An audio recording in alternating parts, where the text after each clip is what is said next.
Problem से solution तक, astro तक, नो योर फेट। ओम नमः शिवाय।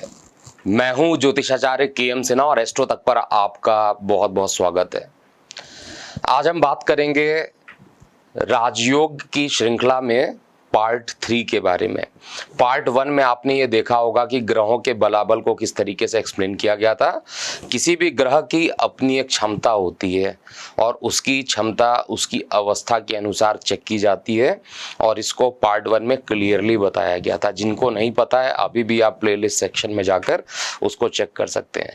इसके अलावा दूसरी वीडियो में ये बताया गया था कि अगर कोई ग्रह खराब है आपकी कुंडली में या मारक है तो उसका दान करना चाहिए, ना कि उससे संबंधित रत्नों को धारण करना चाहिए और ना ही उनके मंत्र जाप इत्यादि करने चाहिए।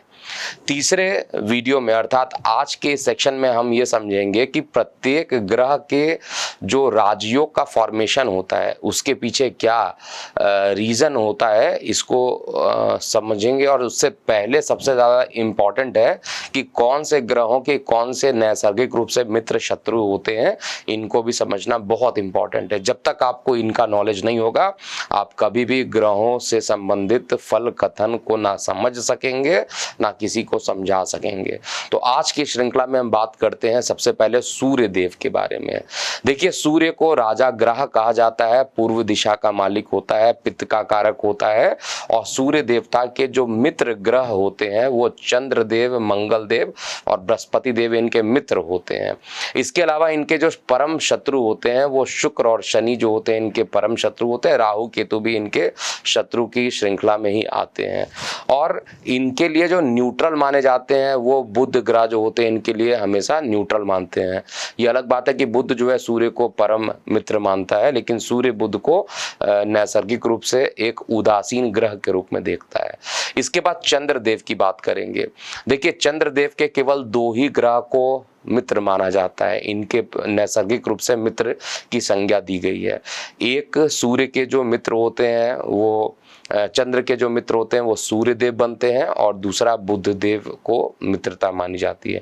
इस एड को स्किप करना तो बहुत मुश्किल है, पर लाइफ की प्रॉब्लम्स का सोल्यूशन ढूंढना आसान। प्रॉब्लम से सोल्यूशन तक, एस्ट्रो तक, नो योर फेट।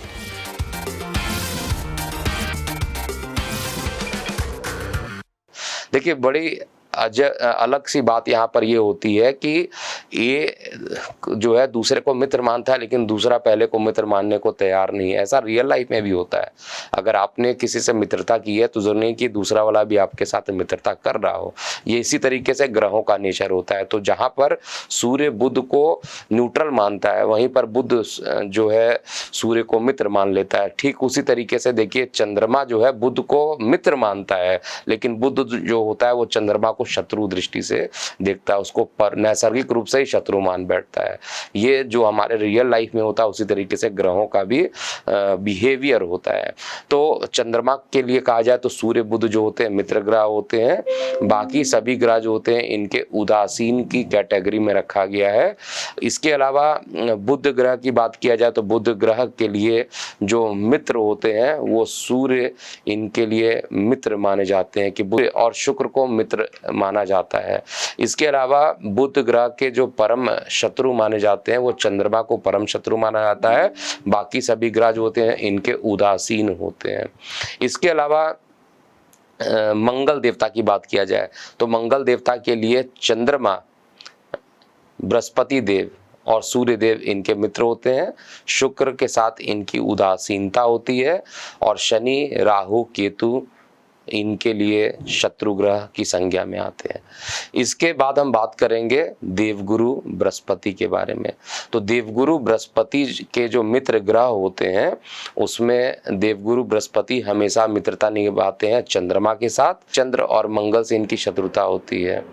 तो जब तक आप ग्रहों का नेचर नहीं समझिएगा तब तक आप भविष्य कथन में क्या ज्योतिष लोग कह रहे हैं ये भी आपको समझने में बहुत दिक्कत होगी। तो मेरा ये प्रयास है एस्ट्रो तक के माध्यम से कि इसकी गणना कैसे की जाती है एकदम बेसिक लेवल से आपको समझाया जा सके। तो आपको इस वीडियो में समझ में आया होगा कि नैसर्गिक ग्रह क्या होते हैं, कौन किसका मित्र होता है, शत्रु होता है, और इसके बाद इनके पोजीशन पर भी डिपेंड करता है। तो अगले श्रृंखला में जरूर देखेंगे कि ग्रहों का फल कथन करते समय हम तत्कालिक मित्र और पंचधा मैत्री को क्यों देखते हैं। तो अभी के लिए इतना ही। एस्ट्रो तक पर जुड़े रहने के लिए बहुत बहुत धन्यवाद। मैं हूं एस्ट्रोलॉजर के एम सिन्हा। ओम नमः शिवाय। एस्ट्रो तक ऐप पर आपको मिलेगा भविष्य से जुड़े हर सवाल का जवाब।